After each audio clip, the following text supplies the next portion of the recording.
You are now tuned in to your number one radio station. 87.9. The truth is out there. Follow us. We interrupt this program for a special report by WKMU. Staten Island, New York. Can't sleep, neither can we. This is 87.9 WKMU. What keeps me up at night? This week, there's been a lot of crazy things going on. If you've been awake at all, there was an eclipse this week, and I think it got a lot of people... And an earthquake. And an earthquake, actually. So I think it got a lot of people thinking, like, is this the end of the world? The end of days. Yeah. So, this week, thinking about that kept us up, and we decided to do an episode on, like, reincarnation. Yes, because what's a better way of thinking of if the world's about to end, that's okay. I'll just come back anyway. Yeah, and we aim to be informational and inspirational, so it kind of goes with what we want to do and how we want to, help the world or whatever. So let's just get right into it. Yeah, let's just get right into it. And as always, we are Sky and Blue. And if you don't know what reincarnation is, Blue, why don't you give everybody a heads up? Sure. So reincarnation is a belief of that the soul or consciousness can be born.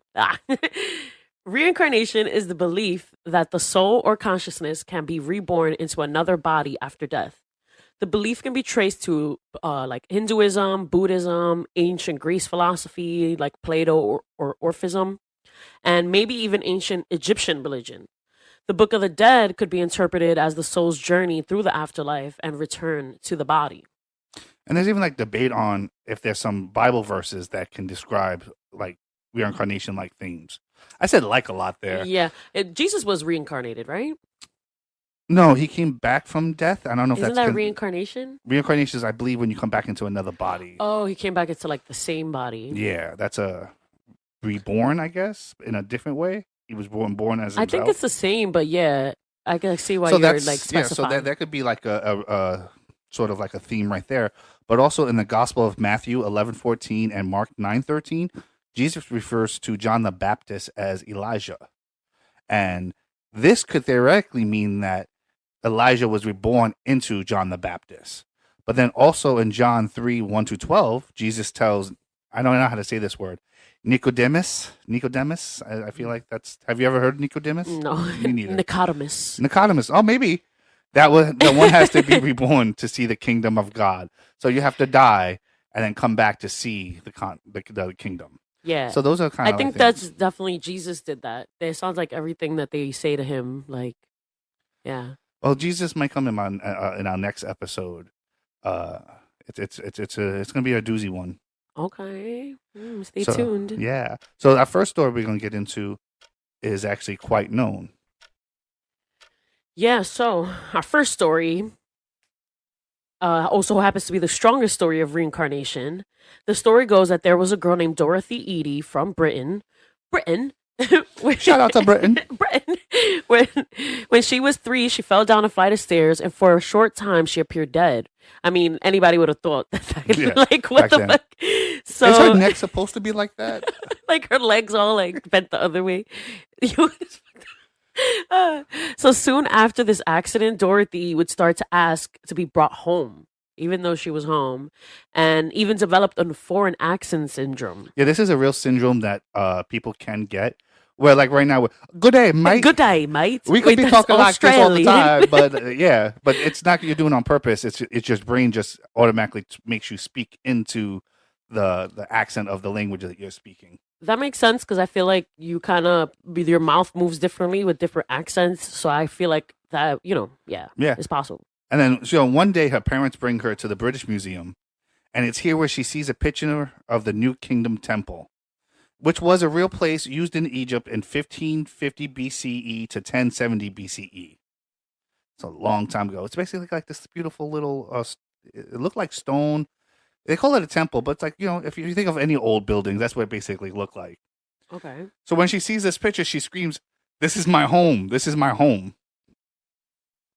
Although she is very confused that in the picture, there's no gardens or trees that she's used to.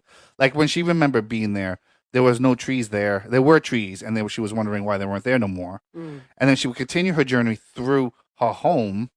She would run across statue to statue, kissing the feet of each statue. Like she really feels like, like you know how you know you're in Staten Island now. When you go home to Brooklyn, you step into your room. It's like, oh, this is my home. It's my family. Yeah. So I guess that's what she was kind of feeling like. I'm finally where I feel comfortable again. That is really weird. But yeah, when Dorothy was 15, there was a night where she was visited in her dreams. The visit was from a mummy of Seti the First, and we looked it up. He ruled between 1290 BC and 1279 BC. That's right in the time when the temple was used. Yeah, because it was used in the 15 BC to 10 hundreds BC. So not only did this little girl who feel like she was part of another world, she actually envisions, I'm assuming, gods that she wouldn't even know about in the night, in the right time frame. Like you think about now, someone tries to do a hoax. They're like, oh, well, yeah, well, there was this great pharaoh here and he did this and this. Like, yeah, but that's not actually, it doesn't, the time frame doesn't work there. Right. And this one's so dead on. Like it's literally in the middle of the dynasty of that time of using the temple. So just to see that I'm following, she says that she wants to go back home, and her home is back in like in BC, 1550 BC. That's what the evidence so far is showing us. Yes. Okay. When does this story start? Actually, like what year was this? Well, if in I actually don't know. It's in the early 1900s, I believe. Okay, because in 1930, for some reason I didn't see the date. Well, yeah, so 1931. She moved to Egypt, and I believe she moved to Egypt when she was like 23. So I'm guessing this was like 1905 when she was born, gotcha. 1908 when she fell down and bumped her head. But it's also interesting. This is also the time frame when like the Egyptian craze became like a thing in Britain. Oh, like this, like from the 1880s and on, they were traveling over. They're the reason why when we say, oh, the pyramids, those are for pharaohs. That's because these British guys came over. It's like, you know what? I think the pharaohs built this to put their dead bodies in. They're just like, that's what it looks like, so that's what it is. And everyone's just like, yeah, sure. Like nobody's seen any of these pharaohs. That's in crazy. There, so yeah, anyway, so when she moved to Egypt, she landed. And as soon as she got off the plane, she bowed to the floor and started kissing it and announced that she was home. And here she became involved with Egyptian antiquities and reported to be like a leading expert in Egyptian antiquities. Old stuff. She kind of and she was pretty good at it. She would, see something, an artifact, and kind of know what it was used for. And then when they studied it, that's what I'm sorry I don't have more. It's a story, so I don't have more. Does she not think it's weird that she knows all this information, or she just thinks it's weird because she wasn't where she was supposed to be? I think when she was 3 and she bumped her head, I think it knocked her old memories loose. And who's to say we didn't have memories of past lives before? Because when you're 3 to 7, that's when you start to lose your childhood memories. Yeah. And even the fact that the next story that we're going to go into has to do with a child who is right in that time frame, 3 to 7 years. I think he was like 5 years old. And it's like this weird thing. Maybe we all have these memories of past lives and we just like lose them like we do. And that's why maybe deja vu happens or other things, because these memories that they're fleeting from us and we're trying to hold on to them. So we just say, oh, it's deja vu or it's this or that. Or maybe you're just putting your own eyes into a memory that was long ago. And you just, it's hard for you to deal with that. So you put it into today's reality. Yeah. All right. So in a Reader's Digest interview, they interviewed Professor Jim Tucker, where he discussed the case in the 2010s. Ryan was a 4-year-old boy from Oklahoma. One night, Ryan woke up screaming. After this, he would beg his father to bring him back home. That his old home was better. It was a big house with a pool and fancy cars, and that he was homesick. That sounds like every kid nowadays. I don't like this house. We could do better. I want a pool. I want fancy cars. Why would you working harder? Like, get out of here. Like, right. I had a dream that we were rich, and I'm not rich, so let's make this dream a reality. You all told me that the American dream is real, and if we dream it, we can have it. Well, I dreamed I want fancy cars. I want to be a billionaire. So freaking bad. So that's probably around the time that song came out, actually. Maybe. The song's about Ryan. Okay. So for some reason, this angel of a mother, because that's how I can only see her as, because you have little kids. Like, she doesn't know that at this point that this could be a reborn child. She just sees her child all of a sudden, like he had a bad night, and now he's like, this house sucks, bro. Yeah. Maybe they brought this up as a way to cover for that fact that, he's kind of like a spoiled kid. She's like, no, he's just another guy. He's reborn. But anyway, so to help him feel better and soothe him, she brought home some old Hollywood books about old Hollywood, and they're going through all these pictures, and he's becoming excited, and all of a sudden he points to a still of a movie called Night After Night. He really like excited, and at this point he says, "That's me. That's the old me." Can you imagine seeing yourself and like as a boy, like, oh, there I am. Holy, you see this? Look how handsome I was. I would really think that there was something wrong with my kid. I don't know. Maybe that's what imaginary friends are too, because we just watched Drop Dead Fred, which is a movie about imaginary friends. Maybe past lives are what causes imaginary friends because we don't know how to deal with it. That could be another. Like, look at me, I'm on fire today. Yeah. But isn't it weird that these stories talk about 4-year-olds remembering old lives? And it's interesting that because from age 3 to 7 we lose our childhood memories, like you said earlier. So, anyway, someone figures out this man's identity. His name is Marty Martin. Ryan met up with Martin's daughter, and she claims that Ryan got over 50 details right when talking about his old life. So take that as you will. Yeah, so it's interesting that they only focuses on the good stuff. And I feel like to have an open mind, you have to have all the information. You can't just have some of the information and be like, well, I can make that leap. Like, what did he get wrong? Did he get anything wrong? The picture that the kid saw in the magazine was of Marty Martin? Yeah, from the movie, still from, he was actually a manager, but I guess he did like a background scene. It was from Night After Night. And when he saw that, it kind of like jogged more like, oh my God, this was me. So he got 50 things right about Marty Martin. Life, things he did. Couldn't he have found out that information online as a 5-year-old? And to hold that information, maybe if he's a genius, I mean, that's possible too. He's a spoiled kid. Maybe he's just trying to back up for some stuff. But yeah, I think he's trying to mess with everybody. Maybe even his dad was trying to come up with some elaborate story. But you know what I mean? Who the hell is Marty Martin? I don't even think you could Google anything and find anything on him. I don't think he's that big of a bit player. His dad was probably collecting information. I say investigate the dad. If he's around. Because kids always want to, like, if their dad says jump, they're like, yeah, how high? Like, you know. And I would really like to know how many of these he actually got wrong. Because if you got 50 out of 50, that's incredible, but that's also like unbelievable at the same time. But maybe that's what the proof is that of reincarnation. But at the same time, if he got like 25 things wrong, he just got lucky. Like maybe he just read it, like you said, maybe he just read enough books and stuff on old Hollywood to know these things. I think he read an old interview or something. Well, it's up to you to decide. We find stories and we tell you, and that's just the way it is. If it's not news, it's history. If it's history, it's news. Some shit like that. I made this slogan up, and I don't even know what it is. What is it? If you've heard it, it's history. If you haven't, it's news. I made this up, and I can't think of it. So okay, so this last one is really far out there. And if you follow along with the show, I love UFOs, I love aliens, and this story comes from an alleged Blue Book video leak, and it's of an officer of the government interviewing an alien, and his name is Ebby. That's capital E, capital B, capital E, which stands for extraterrestrial biological entities. So the officer asked him what happens to us after this died. What happens when we die?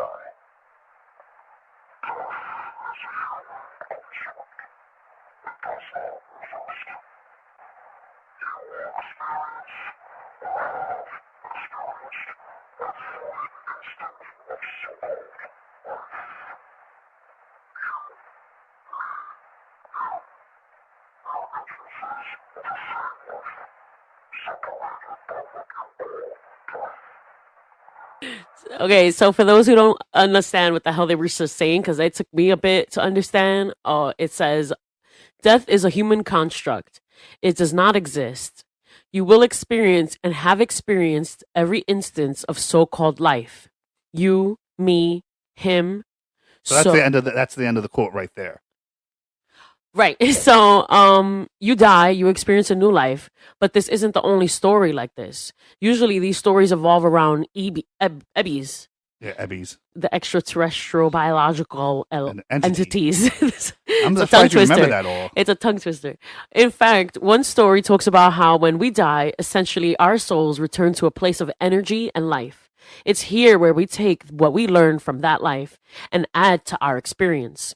Then you go on to a new life to gain new experience, which kind of sounds like we are all living in a matrix kind of vibe. Yeah, it's. I can't find the second video of where he talks about this because it's even hard to find the first one. I found it on TikTok again, but it's like someone's getting rid of these videos. And I admit, like, I don't necessarily believe this thing is real. The quality is just too crisp. The way they sound is too like, even though you can't understand him, It was not it's crisp. too clear. No, if you hear the government side of it, he's like, "Oh, what happens? So what happens after we die?" It sounds like he's using like a podcast mic.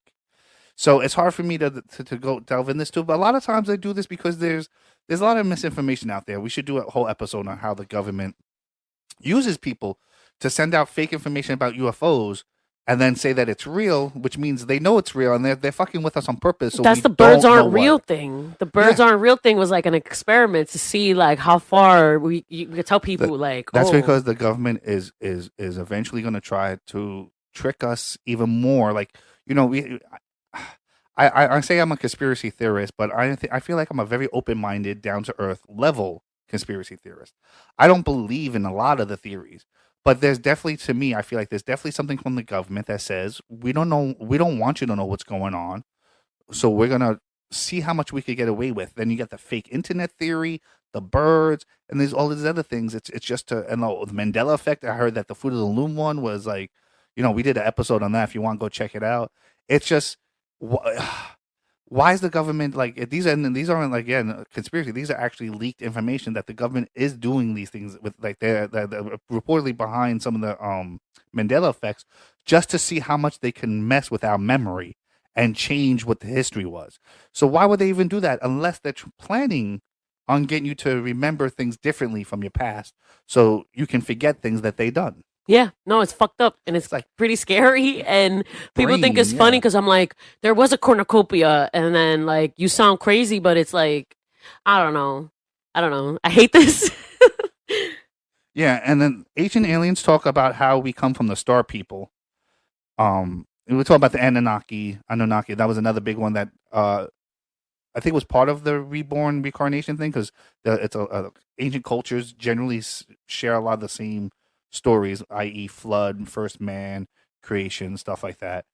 But the Y files actually stated that the information is based on bad research, and that for the Anunnaki stuff anyway, a lot of the stuff that the ancient aliens, like, because you know that show Ancient Aliens, they base it on the Anunnaki story, but it's false. They got the wrong information, and we still have like the flood myths and some chariots that go to the sky on fire. And if all these religion stories are meant to be taken metaphorically and figuratively, what if these stories are meant to be taken literally at face value, that there is such thing as rebirth? Yeah.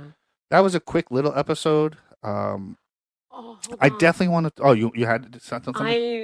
There was this girl. I thought you were gonna talk about this other girl. Sorry, I thought you were gonna talk about this other girl, Shanti Devi. Oh yeah, no, preach. Go ahead. She was just like an Indian woman who's also claimed to remember her previous life and stuff. And I don't know. I really thought So Mr. she's Ballin from- did a story about that. she's from India? and- Yeah.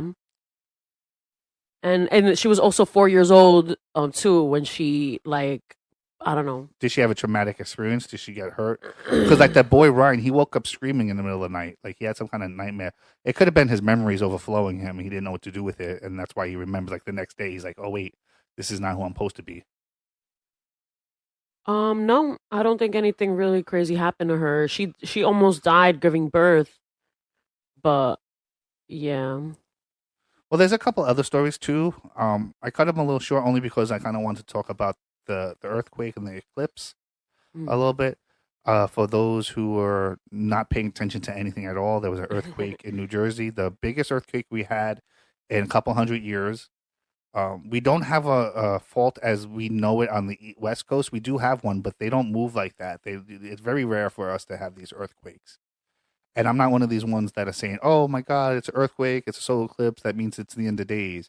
It's just it was interesting because me and Blue were in the home, and it felt like a truck was passing by. Yeah. And so we didn't think about it at first. And then we're like looking around, like, wait, we live in a side, like a private.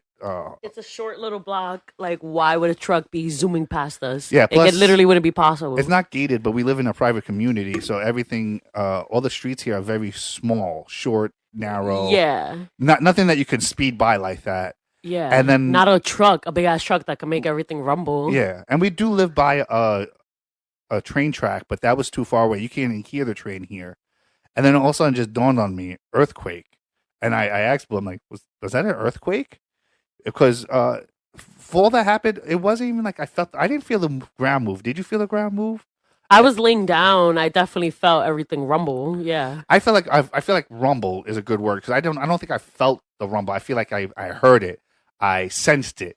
I feel like the air around me kind of like shook. I don't feel like I shook. Yeah. If that makes sense. Yeah. And then we went out and asked everybody what happened. Instantly, Blue went online and found out that New Jersey, like the moment it happened, she's like, "Oh, Staten Island!" Like literally 2 minutes after it happened, she goes, "No, yeah, Staten Island's going crazy about the earthquake." Yeah. So I guess we're connected to Jersey. Like I thought we were like a separate island, but I guess we must be connected to their. I don't know because they felt it in Brooklyn too. So it must be all connected. Like it's just yeah. It was like a 4.9 or a 5.1. 4.8, 4.9, yeah. And there's supposed to be aftershocks and stuff like that. It's very weird. Like, what was that meme you seen? Like, California, you get nice weather and the ground moves, but in New York, it gets cold, but at least the earth doesn't shake. Yeah, like that was the deal. That was the deal. I didn't sign up for this. Mm. And then yesterday, when the eclipse happened, we were going to do this episode a couple days ago, and I actually cut some stories out so we can talk about this a little bit. So if you like the reincarnation stuff, let us know because there's definitely a lot more stories. It's kind of interesting. I know we did some quick, short ones. I like that we just kind of talk about it. This way it gives you, hopefully you get intrigued and you Google it and you find out because I think that's what these things are good for is like you pique somebody's interest and now it's their turn to go and like go all crazy. Yeah, there's probably a lot of different places, countries, and people who have different stories and beliefs on reincarnation. Yeah, and, like you said earlier, it's Buddhism, Hinduism. They're mainly your Asian religions, but those are the oldest ones. And some would say that again, if you don't take things like it's figuratively, like these creatures they're in the sky, they're gods, and more like they're actually things. That's actually no, it's not. We didn't fictively get reborn. I am actually another soul, the same soul, just in a different vessel. The stories that we told today, is it like the person's living their life and then suddenly something happens and then now they're like somebody else? What I think, again, I think what it is since we lose our memories from 3 to 7, I think there's a possibility that if there is reincarnation, that our memories are locked in that time frame between 0 and 3. So I think 0-3, like now that kid is again making new memories and the accident opened up the old memories and let it back in. Okay. That's how I see it. Because Ryan, he woke up screaming too, and I feel like he woke up screaming because those memories that are supposed to go away flooded to him even more so, and it's like now he doesn't understand what's going on because now his brain's a little bit more developed. He understands his world's a little bit better, and now that's why I said maybe there's imaginary friends is a way of coping with that because that's the person you see. It's not necessarily like I see a guy in a suit and this and that. Maybe he does see that because that's what you used to be. You're always in your suit. So that, you don't know how to say it, but other than that. So I think the old person has always been there. It just got knocked loose and overtook the rewiring for the new soul to learn new stuff on his own. I was just wondering if if reincarnation is like we take somebody else's spot. You know what I mean? Yeah, I see why you mean that, but I think more so it's not like you took somebody else's spot. That was who's ever like it's a vessel for whoever time it was to be reincarnated. So when this kid was born and he hurt himself at 3, that whole time he's had that memory. But I feel like it's kind of like when you're in a coma, you know what's going on around you, you just can't say anything, you can't reach out. All you could do, you're a baby, all you could do is cry. You're like, oh my god, what is this? Why am I a baby? Maybe that's why babies are so crazy. They got a whole ass adult like oh, somebody got to wipe my ass and this is crazy. Like Right. so then yesterday, I think this is nice. We usually don't talk about we go into a little about our lives, but I figure this is just such an interesting week. We can go into it. Where were you when the eclipse happened? Mm. And truthfully, it sucked in Staten Island because there were clouds everywhere. Yeah. Everywhere. I even when it was happening, the sun to us looked full because the clouds just made it look full. But thank God, Blue, she's got to post it. You're going to post it, right? Yeah. She got a video where the clouds happen to move for like 2 or 3 seconds, and you can see the outline of the sun being covered by the moon. I find people like, yes, you watch the thing on pay attention here. I want you to interact, and you kind of like. I am listening. I know. I'm just being. I feel like I'm losing you. I don't want to feel like I'm losing you. I forgot what I was saying. Oh, do you feel like that girl? Because you played that video where it's like, well, what was the big deal? Like, oh, it was hoopla. I was expecting it to be darker. I was expecting a blackout, and everyone got a hoopla for nothing. Do you think it felt like nothing? Yeah, I mean, I thought it was cool. I thought it was exciting, but I did think it was gonna get darker, but it didn't. Yeah, I felt like we went to the beach last time, and I felt like it was way darker during that eclipse. What was that, in 2018 or something like that, when we had like a partial eclipse? I don't remember actually. But yeah, did we even get the whole one there and it seemed darker? I will say this. I think why I enjoyed it is just like those. There was one time when I was a couple years ago when me and Blue were dating. I was really excited because she told me about these airplanes. The Blue Angels going to fly by my area, and I'm in bed and she's at work and she's trying to get me to go, and then I'm like, all right, fine. So I get out of bed and it's a couple blocks away, so I run, and I get over there and I'm standing there. I'm like, she said this was the path. And I'm sitting there, and all of a sudden, I hear, and over the horizon, the jets come over, and they go right above my head, and my body was shaking. I had tingles everywhere, and yes, while the eclipse didn't really seem like anything, looking at it, even on the camera, the video where you see it, it gave me tingles. It's like, wow, I don't know why, and then today I had the weirdest brain fog I've ever had. And I don't know if it's reminiscence of that, because there is definitely some spirituality to this stuff, and maybe that's why people like it so much. But I think people go too far. Some woman told me, I'm like, I was rubbing my eyes because you can look at the sun for a little bit, but my eyes were a little weird. So she's like, "You okay?" I'm like, "Yeah, I was just looking at the sun too much, I guess." And she's like, "Oh, it's God telling you to pray." What? Are you serious? I'm like, "Oh yeah, I'll go do that now." You said that to her? No, she said it to me. But you said you were gonna go pray right now? Yeah, I'm like, yeah, I'll go pray right now. Yo, what the fuck? Because God, okay. If you believe in God, God created the universe. He doesn't. He gave us free will. He gave the universe free will. Even animals do whatever the hell they want. The moon just happens to do this from time to time. So, yes, it's magical because if there's a creator, he did put this into effect that it does happen.